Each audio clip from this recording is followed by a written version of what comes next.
Tropical cyclones or hurricanes are storms that occur originally in large bodies of water like the ocean and move towards land until it makes landfall.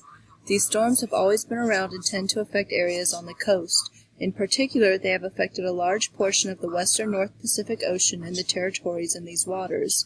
The reason these are becoming a threat is because they are increasing in intensity. This area is vulnerable because there is evidence that the peak intensity of tropical cyclones is migrating in location.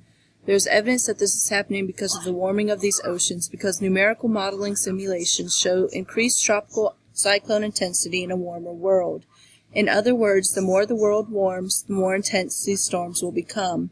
However, there is no evidence of an increase in the frequency of these storms, just the intensity. This migration of these storms could cause changes in patterns of hazard exposure, tropical cyclones, and mortality risk.